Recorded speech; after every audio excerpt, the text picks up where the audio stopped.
I've been one of those, I've read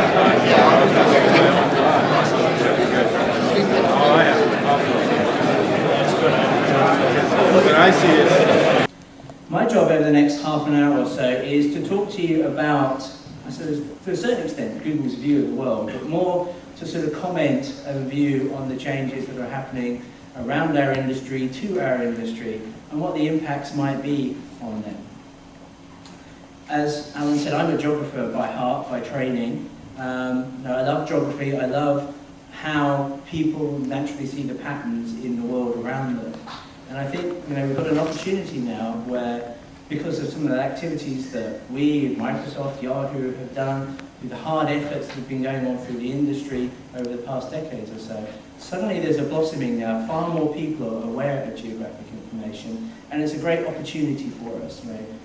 The plates are moving under our feet, the world is changing.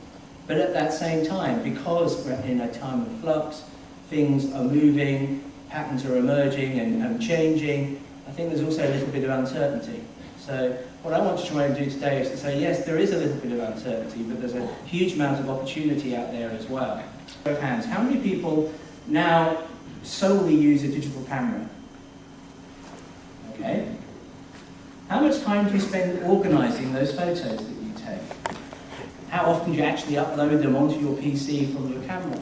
How often do you print them? Now, we've changed quite radically how we do photography now. Digital photography is different. Once upon a time, we would have put all of our photos that we'd taken down to Boots or the chemist to get developed, and we would put them in the shoebox under the bed. And we knew where they were, and we might spend a few days searching for the photograph we knew was there. Now we've got loads and loads of digital images sitting on the hard disks of our computers, in many cases gigabytes worth of data. And if we do organise that information, we might organise the photos by date order, the order in which we took photographs. And actually we're probably doing that without really thinking about it, because that's what the software that we might use to manage our photos does. But another way of organising those photos would be to organise them geographically. So regardless of the date or when those photographs were taken, let's group together all the photographs I've taken of Wales, or all the photographs I've taken of Stratford-upon-Avon together in one place, and I can access the information in that way. Is that me? Let me switch my phone off just in case. It's on silent, I promise you. That's a good reminder to everyone. Make sure your phone's on silent, guys. Let me switch mine off. Okay. So this is another way of organising your photographs, having the geographical context. And this is what we're saying. We're using geography as a way of organising information. And that, we think, is quite an important thing, because not just images, documents, books, articles, all can be organised using geography as a principle. So that's the Panoramio website. Visit that, upload your photos. It's another way of organising them. But we have to recognise there's still a lot of work to do. Now, the next generation coming, Millennial Rising, I recommend reading it. It sort of describes the generation Y, if you like, the people that have been born only knowing the internet in its existence. They have a different view, different attitude, different understanding of the world around them. And we have to recognise sometimes their knowledge of geography and using geography as a mechanism to help them see the world is quite weak. Sometimes I'm afraid it's very weak. Please click out the name of the judge. Thank you. Judge number 5, Amy Teagarden. Recent polls have shown a fifth of Americans can't locate the U.S. on a world map. Why do you think this is? I personally believe that U.S. Americans are unable to do so because some people out there in our nation don't have maps, and I believe that our education, like such as South Africa and Iraq, everywhere like such as, and I believe that they should, our education over here in the U.S. should help the U.S. or should help South Africa and should help Iraq and the Asian countries, so we will be able to build up our future for. Thank you very much.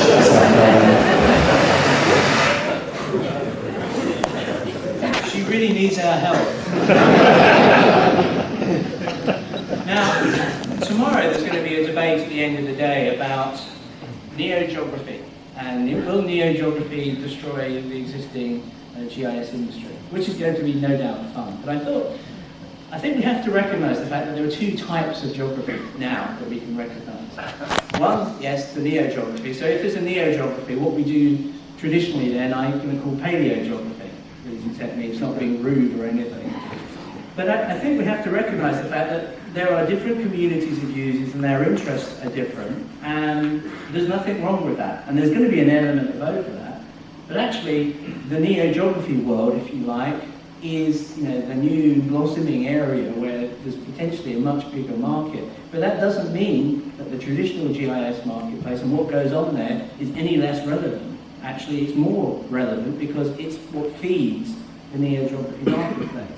But if you look at the two types, the two ages of geography, if you like, the paleogeography, the traditional established GIS industry, has a number of sort of key aspects that we can recognise. Here, data creation and management is key. This is very important. It's what's driven the traditional GIS industry forever, and it remains important because what we do is driven by data, and we have to remain very sensitive and very careful and precise in how we capture that information. Geospatial data is often core to many organisations' activities, and they recognise that to be the case. So things like land registration or management of utilities, facilities, geography is key, large-scale detailed geography is key, that will always remain the case. Users tend to be advanced because geospatial data is core to those activities, and largely these organisations are probably still public sector dominant, be they suppliers of data in the public sector or most often many of the customers in the public sector. That's, if you like, the traditional GI industry that we don't know and recognise. The neo-geography industry is probably quite a lot bigger potentially, many maybe orders of magnitude bigger than we can represent on this slide. Here, viewing, geocoding, very simplistic data capture is more important. Geography here provides context. It's not core to those activities. It provides a background that helps you sort, organise other types of information. Usage is almost universal. That's one of the great changes that's happened over the past couple of years. We no longer need to explain what we do because people understand the use of geographical data, and here commercial users are dominant. So let's look at those two worlds. Now, I guess your perception of our perception of the paleogeography world is something like this. Now, this isn't true. This isn't our view of the traditional established, well, not entirely true, of the view of the traditional industry. Because we absolutely recognise the fact that definitive data is the DNA of what we do, and it's the DNA of the geographic industry. We are sitting on the shoulders, as the old Newtonian saying goes, we're sitting on the shoulders of giants, standing on the shoulders of giants. We build upon the data that is created by others. So, as I said, for many organisations, that creation of geospatial data is vital.